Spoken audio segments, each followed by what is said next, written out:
नमस्कार, आप देख रहे हैं ब्रेकिंग बिहार। अभी हमारे साथ है लोक जनशक्ति पार्टी रामविलास के सुप्रीमो चिराग पासवान। जैसा कि चिराग पासवान शुरू से कहते आए हैं कि बिहार में जो मुख्यमंत्री की नीति है, इससे बिहार का विकास नहीं हो सकता है। पहले 17 साल पहले क्या था, उससे आज कोई मतलब नहीं है। इसी बात को चरितार्थ किया है सोनू कुमार, जो अभी सबसे ज़्यादा चर्चा में है, मीडिया में बना हुआ है।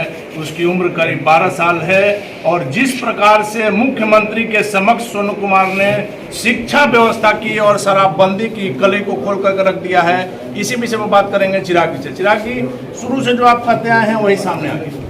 देखिए, और मेरा ये सब कहने का कारण था भाई, मैं Bihar first, Bihari first vision document की ड्राफ्टिंग के वक्त हम लोगों ने पूरे प्रदेश की हम लोगों ने यात्रा की थी। इससे पहले अपने पिताजी के साथ मैंने बिहार बचाओ यात्रा दो बार उस यात्रा का हम लोग को अनुभव रहा है। और उसके बाद पिछले 10 महीने से मैं निरंतरता में बिहार का संभवतः शायद ही कोई ऐसी पंचायत रही होगी जहाँ पे हम लोग नहीं गए होंगे। हर प्रखंड से होते हुए पंचायत, संभवतः कई ऐसे गाँव हैं जहाँ हम लोग गए। और कहीं पर भी आप चले जाएँ, शिक्षा को लेकर ऐसे ही हालात हैं। आज की तारीख में सोनू ज़रूर एक प्रतीक बन गए हैं ऐसे बच्चों का जो कहीं ना कहीं बदहाल शिक्षा व्यवस्था की वजह से अपने भविष्य को अंधकार में देखते हैं। सोनू की हिम्मत की मैं दाद दूंगा कि उनमें कम से कम इतनी हिम्मत रही कि उन्होंने इस सिस्टम के खिलाफ अपनी आवाज़ को बुलंद कर पाए। बट हज़ारों लाखों ऐसे बच्चे हैं जो नहीं बोल पाते, उनके भविष्य का क्या? यहाँ चिंता सिर्फ एक सोनू की करने की नहीं है, हम लोग को कीजिए, सोनू की भी मदद कीजिए। मैं खुद अभी 2 दिन में मैं जा रहा हूँ, सोनू से मेरी फ़ोन पे ही बात हुई, सोनू की भी हम लोग मदद करेंगे। पर सिर्फ एक सोनू की मदद करने से ही नहीं होगा जब तक शासन प्रशासन की नींद नहीं खुलेगी। मैं मुख्यमंत्री जी से जो नीतियों का आपने जिक्र किया, मैं इन्हीं नीतियों का मैं विरोध करता हूँ। मुख्यमंत्री जी बार बार बोलते हैं जाके पूछो 15 साल पहले अपने बाप दादा से कि 15 साल पहले का बिहार कैसा था। मुझे नहीं पता, पर आप बताइए भाई, पिछले 16-17 साल से आप मुख्यमंत्री हैं, आप बताइए कि आपके बिहार में ऐसे हालात क्यों हैं कि एक बच्चे को, भीड़ को चीरते हुए, तमाम तरीके के डर भय को एक तरफ रखते हुए आपसे सीधा प्रश्न करना पड़ा। और ना सिर्फ आपकी शिक्षा व्यवस्था पर, आपका जो एक ड्रीम मिशन है शराबबंदी, उसके ऊपर भी उसने प्रश्न खड़े किए। और आपके सरकार आने के बाद उसका जन्म हुआ। बिल्कुल, उसके बाद आपने 2016-17 में, मुझे 16 में मुख्यमंत्री जी ने, मुझे लगता है शराबबंदी कानून वो लेकर आए। उस वक्त हम लोग विपक्ष में थे, मैं तो खैर आज भी विपक्ष में हूँ, पर उस वक्त भी मैंने इनका समर्थन किया था विपक्ष में रहते हुए इस शराबबंदी कानून का। पर आज आप देखिए, एक छोटा सा बच्चा आपको आईना दिखा रहा है। चिराग पासवान को तो चलिए आप बोलते हैं कि वो बोलता रहता है, करता रहता है, पर एक बच्चा आपको आईना दिखा रहा है। मैं इन्हीं नीतियों में बदलाव की बात कर रहा हूँ। मैंने Bihar first, Bihari first vision document इन्हीं नीतियों को बेहतर करने के लिए ही तैयार किया है, ताकि बिहार में शिक्षा व्यवस्था बेहतर हो। मैं दावे के साथ आपको कहता हूँ भाई, आप बिहार के किसी भी स्कूल में चले जाइए, आपको पढ़ने के लिए आपको वहाँ पे भवन नहीं मिलेगा, मिलेगा तो जर्जर हालत में मिलेगा। हम इस पर भी आ रहे हैं चिराग जी, हम लोग लगातार बिहार के स्कूलों का भ्रमण कर रहे हैं। आज भी किया था, 2 दिन पहले भी किया था और लगातार करेंगे। हम ये जानना चाह रहे हैं कि ये सोनू तो एक बहाना है, सारा सिस्टम का पोल जो है इसने खोल दिया। क्या हर छोटी से छोटी बात के लिए मुख्यमंत्री के दरबार में जाएगा तब काम होगा?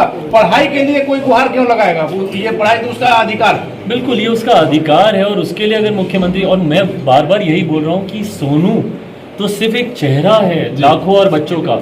सोनू की संभवतः कई नेता गए, मैं भी जाऊंगा, सब मदद करेंगे, पर बाकी बच्चों का क्या, जो सोनू की तरह आवाज नहीं बुलंद कर पा रहे, उनकी पढ़ाई का क्या? प्रतिभा ऐसे ही दम तोड़ रही है, प्रतिभा ऐसे ही दम तोड़ रही है। और यही कारण है भैया कि हमारे बिहार के बच्चे, एक सक्षम परिवार आपको बिहार में ऐसा नहीं मिलेगा जो थोड़ा सा भी काबिल होता है, वो सबसे पहले अपने बेटा और बेटी को उठा के दिल्ली से बाहर भेजता है शिक्षा में, और उसके बाद वो दूसरे प्रदेशों में जाते हैं, वहीं पे शिक्षा हासिल करते हैं, वहीं पे नौकरी करते हैं, वहीं पे घर खरीदते हैं, शादी करते हैं, बच्चे पैदा करते हैं, और फिर बुढ़ापे में कभी गाँव आना हुआ अपने माँ बाप को देखने, या जब उनकी तबीयत खराब हो तब आएंगे। तो इससे तो बिहार का पूरा युवा वर्ग आने वाले समय में बिहार एक बुजुर्ग प्रदेश बन के रह जाएगा इन नीतियों से। चिराग जी, आशीर्वाद यात्रा के तहत आपने पूरे बिहार का दौरा किया है, लेकिन आपको जानकर आश्चर्य होगा कि मुख्यमंत्री के गांव कल्याण बिघा के बगल में 1.5 किलोमीटर की दूरी पर नीमाकोल गांव है, जहां हम लोग परसों भी गए थे। एक स्कूल है जिसमें 2 कमरे हैं, एक कमरे में 1 से 5 क्लास तक की पढ़ाई होती है। अब आप समझ सकते हैं कि क्या पढ़ाई होता होगा।